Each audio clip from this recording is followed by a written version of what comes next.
Now move to portfolio questions. The question today is finance.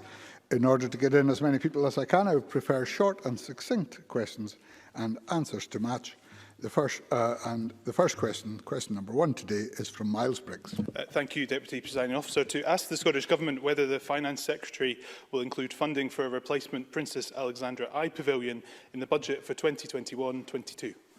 Cabinet Secretary Kate Forbes. Well, we have asked NHS Lothian to carry out a review of their eye care services as a whole and reconsider how they should be delivered. And the most recent estimated cost of the project from 2019 was £83 million, not £45 million. And as with all budget considerations, we have also set out alongside that the health portfolio's priorities for the next 5 years as part of the capital spending review on the 4th of February.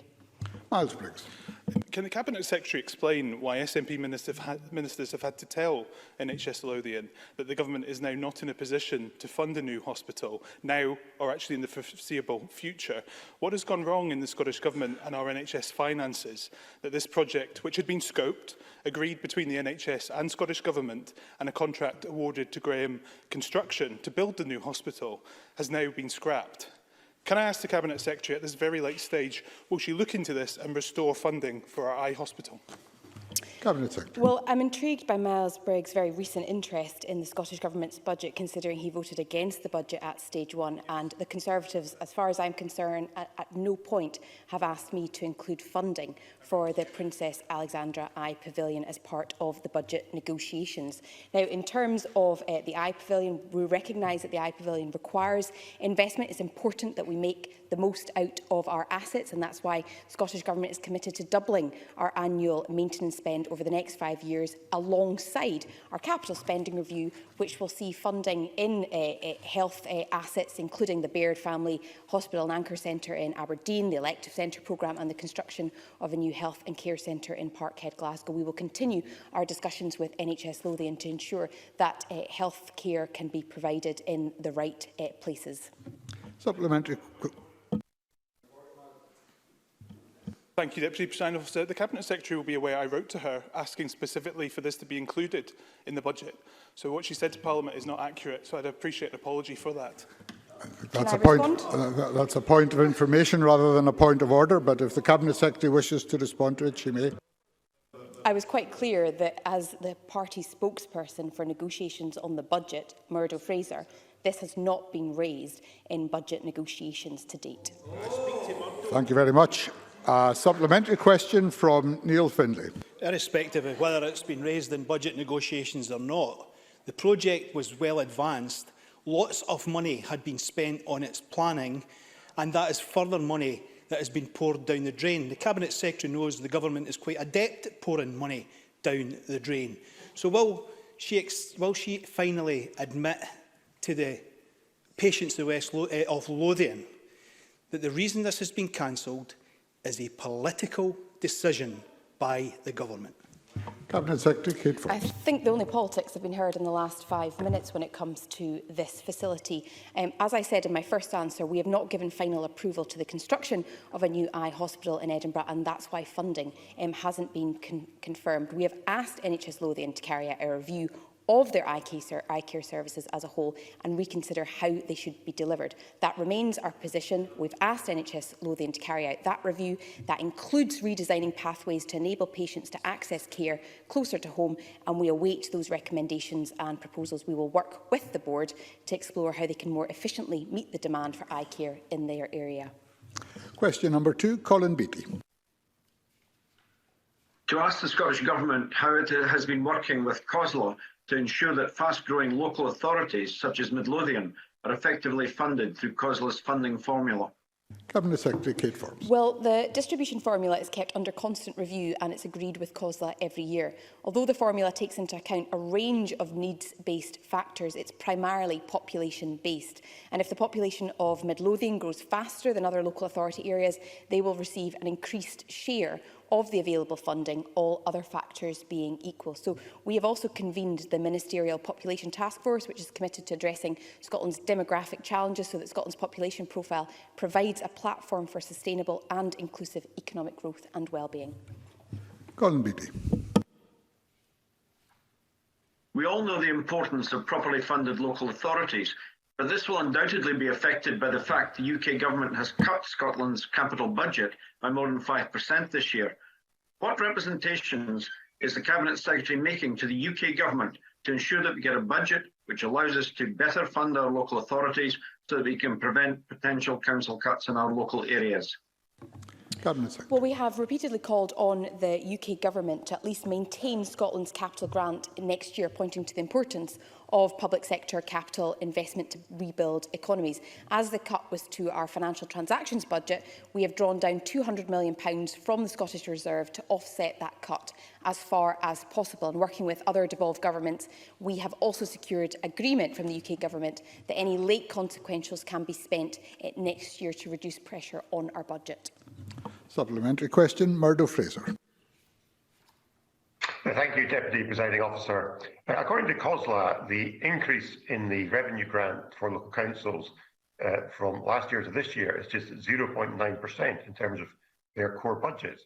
Yet the Scottish Government's own budget was up 11% even before the additional Barnett consequentials announced in the UK budget yesterday were added in. How does the Finance Secretary think that represents a fair deal for our councils when they're getting less than 1/10 of the uplift that's coming to her budget?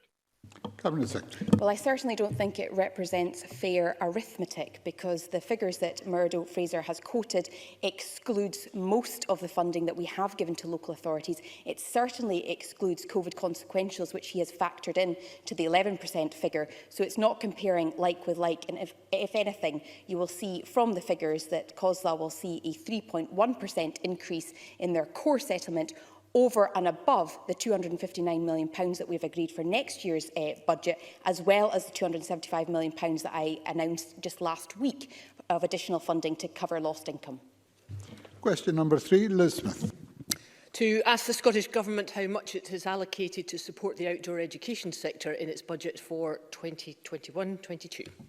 Cabinet Secretary Kate Forbes. Well, we will continue to provide funding to help children and young people experience the benefits associated with outdoor learning, and that builds on the £3 million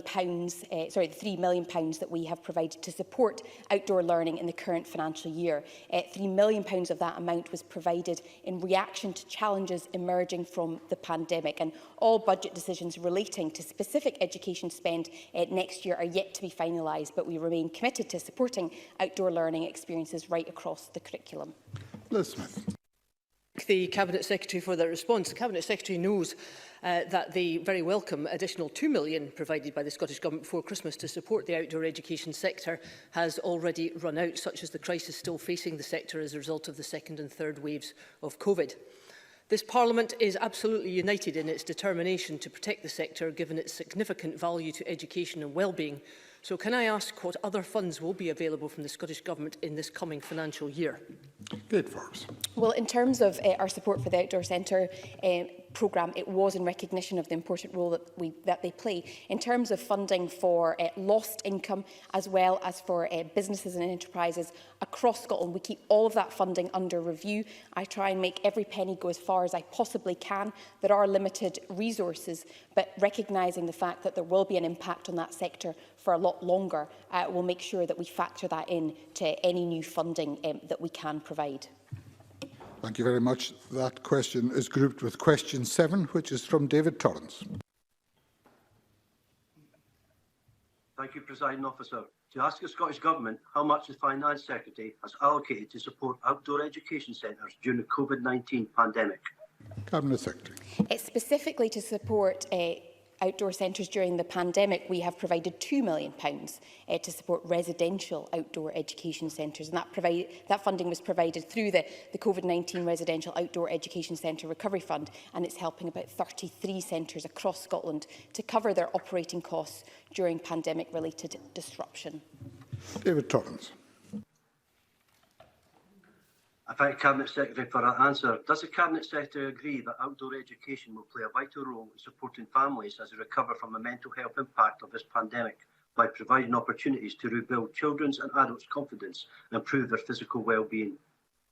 Cabinet Secretary. I do agree with that, and we also know that in light of the impacts of COVID-19 on young people, it's more important than ever that they are able to enjoy the outdoors and the fact that learning outdoors can improve physical and mental well-being and support educational attainment as well. So those benefits have a wide impact on the families of the young people involved, and that's why we've already put in place funding to help support those outdoor residential centres, incidentally, many of which are in my own constituency.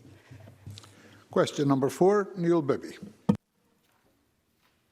Thank you, Presiding Officer. To ask the Scottish Government what discussions the Finance Secretary has had with NHS Greater Glasgow and Clyde in advance of setting health expenditure in its 2021-2022 budget. Cabinet Secretary.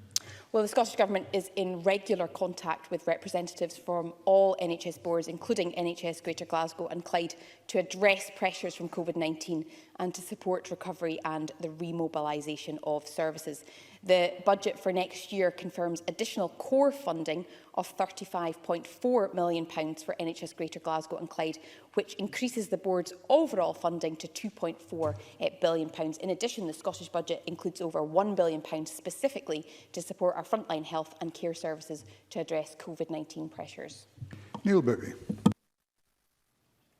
I thank the Cabinet Secretary for that response.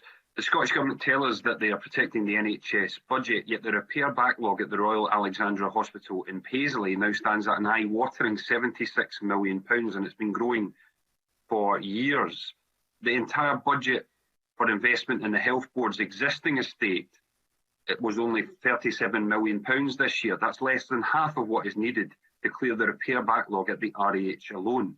Given this backlog keeps getting bigger and bigger each year after successive Scottish Government budgets, when can people in Paisley expect to see the investment needed at the RAH? Cabinet Secretary. Thank the member for that question and tell the presiding officer it's quite hard to hear, actually. I don't know if there's scope for putting the volume up. In terms of the question, I think it was about estate maintenance, and we intend to double annual maintenance spend in the NHS over the next 5 years, which was a clear ask coming from the Infrastructure Investment Commission, and that will result in £1 billion being invested in enhancing or refurbishing existing facilities and updating and modernising key equipment over that period. So we recognise it's important that we get the most out of our assets and make that funding go as far as possible. Thank you very much. Supplementary question from John Mason. Thank you, Presiding Officer. Can the Cabinet Secretary confirm that the Health Service will receive sufficient funding both for COVID and for other purposes? Cabinet Secretary. I can confirm that despite a lack of clarity on funding from the UK Government, our budget announced increased investment of £316 million for our frontline NHS boards and a further £1 billion to respond to COVID-19. Last week, I wrote to Rishi Sunak imploring him to provide a comprehensive and flexible support package for health and care, and it was quite striking that in his statement yesterday, health, mental health and social care got very few mentions. Thank you very much. I call question number 5, Claudia Beamish. Thank you, Presiding Officer.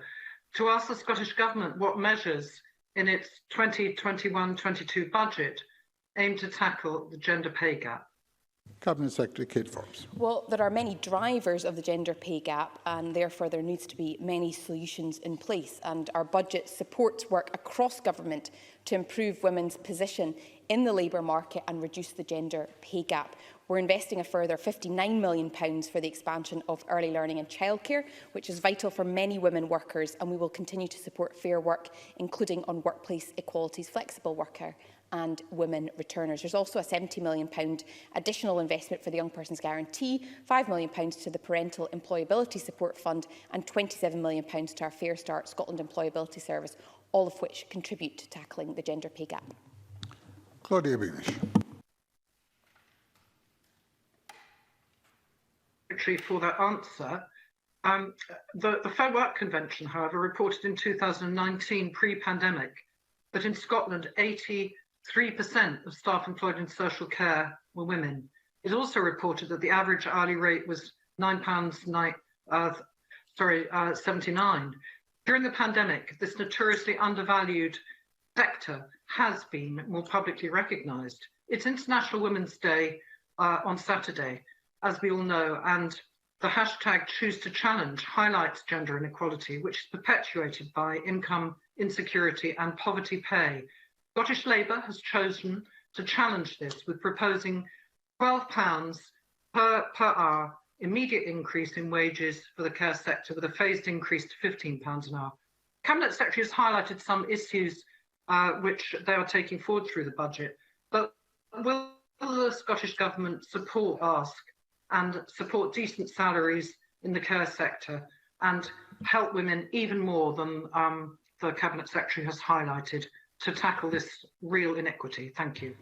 Forbes. Well, I do agree with the premise of Claudia Beamish's question in terms of the high number of women that work in the care sector, both as paid and unpaid carers. And of course, she will be aware that during the pandemic, we did support unpaid carers by providing the coronavirus carers allowance supplement of £230.10 paid in June, backed by an investment of £19 million. In terms of the paid carer sector, we have put in place a public sector pay policy which balances the need to recognise the efforts of our frontline workers who have worked tirelessly over the last year with affordability challenges because of the freeze south of the border. We will continue to keep that all under review and I recognise the Labour Party's position in relation to our own budget. Supplementary question, Richard Lyle. Thank you, Presiding Officer. Can the Cabinet Secretary advise how the 2021-22 public sector pay policy can help improve conditions and address workplace inequalities, including the gender pay gap? Cabinet Secretary. Well, we have taken a progressive approach this year, building on our previous approach in previous years. That includes the application of the real living wage of £9.50 per hour, the £750 cash underpin and the cash cap for high earners. That helps in working towards reducing the gender pay gap within the public sector, and the policy provides proportionally higher increases for lower earners where women are historically overly concentrated, and this is further offset by the continued restraint applied to higher earners where there are still higher proportions of men. Question number 6, Jeremy Balfour. Thank you, Deputy Presiding Officer. To ask the Scottish Government how much it has allocated to spend on housing in its 21-22 budget.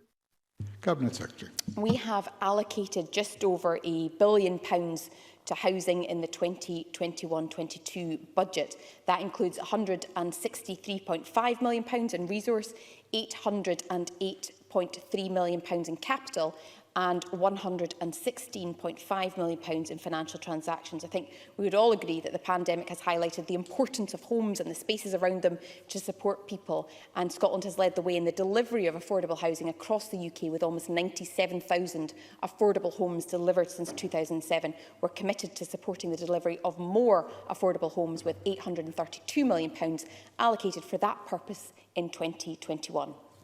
Jeremy Balfour. Can I thank the Cabinet Secretary for her answer? And while we all welcome that the SNP government has apportioned more funds since the publication of the draft budget, that does not change the fact that housing budget will still see a cut of around £120 million this year. Can the Cabinet Secretary tell me why putting people in good affordable homes was not a budget priority for the government this year? Cabinet Secretary. Well, I'd respectfully answer that question the same way that I answered it at Finance Committee, that we have seen our financial transactions budget cut by 67%. Our overall capital budget has been cut by 5%. Despite that, and despite the fact that those cuts were not reversed yesterday in the Chancellor's statement and his budget, we have chosen to prioritise affordable homes as part of our capital budget and have set out an ambitious programme to do that. I said before the uplift that if there was more capital, I would prioritise affordable homes. I did that with an uplift of over £100 million. If there is further funding, I will look at that again. But that additional funding, because we cannot borrow, can only come from the UK Government. Supplementary question, Kenneth Gibson. Thank you, Presiding Officer. Can the Cabinet Secretary tell us what the per capita spend has been over this Parliament on affordable housing in Scotland compared to south of the border where Mr Balfour's party is in office? Cabinet Secretary. Well, the fact that we are leading the way in the delivery of affordable housing is backed up by evidence and statistics. In the 4 years to 2020, we delivered over 75% more affordable homes per head of population than in England. In that time, we've delivered over 9 times more social rented properties per head of population than England, and in each of the last 2 financial years we've delivered a greater number of social rented properties in Scotland than across the whole of England. We want to build on that reputation of being ambitious when it comes to building affordable homes, but we can only do that within the budget that I have. That budget is set by Westminster. Question number 8, Alexander Burnett. Thank you, Deputy Presiding Officer. To ask the Scottish Government what plans it has to increase funding to local authorities. Minister Ivan McKee. The Scottish Government has already announced an additional £335.6 million for local authorities' vital day-to-day services and a further £259 million of COVID-19 funding for 2021-22.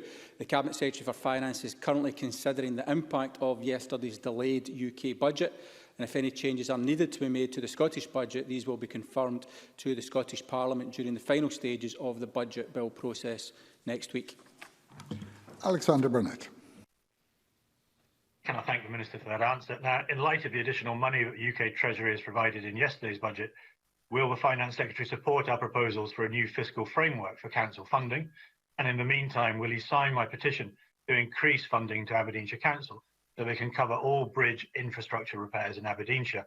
Or will he sit back and let more communities be divided? Minister.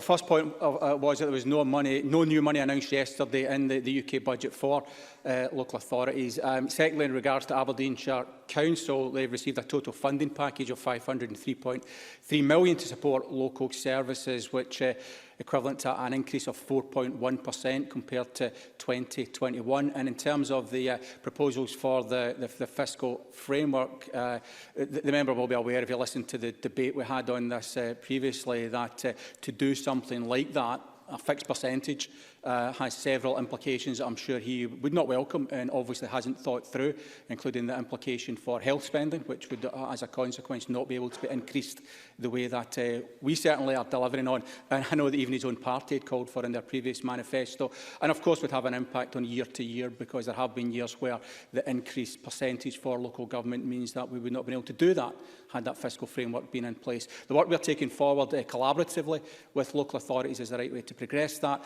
and that will yield the correct result for a proper, meaningful framework worked together between Scottish Government and local authorities. Thank you very much. That concludes questions on the portfolio of finance, and we will move on in a moment to the next item of business.